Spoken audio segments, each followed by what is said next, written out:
US, Israel war with Iran Day 46. 1. Pakistan's army chief just landed in Tehran. Today, carrying a US message, Field Marshal Asim Munir arrived in Tehran this morning leading a high-level delegation, foreign ministry representatives, security officials, and technical experts. Iran's Foreign Minister Abbas Araghchi received him personally. The purpose? Deliver a new message from Washington and lay the groundwork for a second round of negotiations. This is the most significant diplomatic development of the day, and it is happening right now. 2. The US and Iran are reportedly moving closer to a framework. Axios reported this morning, citing two US officials, that the United States and Iran have made progress in back-channel talks and are moving closer to a framework agreement to end the war. No details on what that framework includes. No confirmation from Iran. But the fact that Munir flew to Tehran today rather than waiting for Iran to come to Pakistan tells you the urgency is real. The ceasefire expires in 7 days. April 22nd. 3. Iran is now threatening to shut down the Red Sea. Iran's military issued a direct warning today. If the US naval blockade of Iranian ports continues, Iran will block trade through the Red Sea, in addition to the Gulf and Sea of Oman. The Red Sea handles roughly 12% of global trade. The Houthis in Yemen already disrupted it significantly in 2024. If Iran now activates that threat, two of the world's most critical shipping routes are simultaneously closed. The global economic consequences would be severe enough to make the current crisis look manageable by comparison. 4. Iran is repairing its missile bases during the ceasefire. Satellite images confirm it. CNN reviewed satellite images taken on April 10th, 2 days into the ceasefire, showing Iran actively clearing debris from the entrances to its underground missile bases, front-end loaders scooping rubble, dump trucks lined up outside blocked tunnel entrances.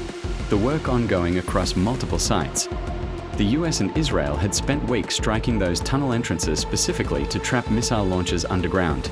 Iran is digging them out. US intelligence assesses that roughly half of Iran's missile launches survived the war intact. Many of those may have been buried, not destroyed.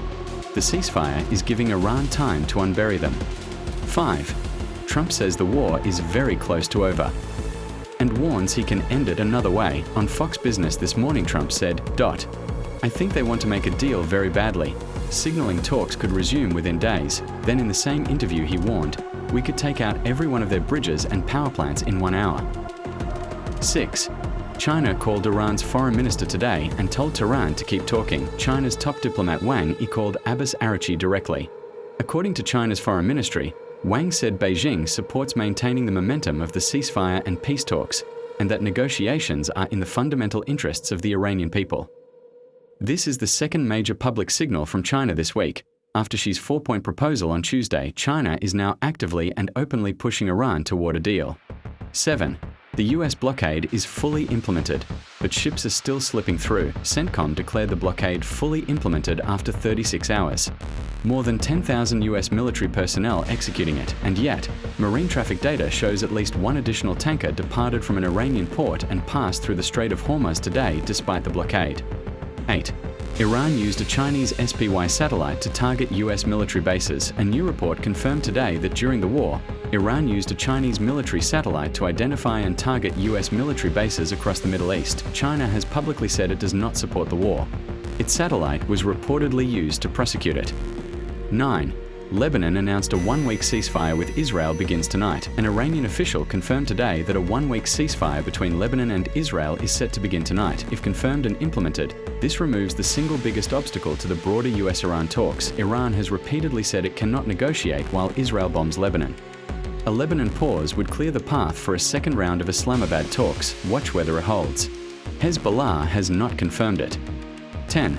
The total death toll is now over 5,500. More than 5,500 people have been killed across Iran and Lebanon since this war began on February 28th. Lebanon's health ministry confirmed at least 2,167 killed by Israeli strikes in Lebanon alone, including 172 children and 91 health workers. At least 43 deaths in the last 24 hours, 46 days.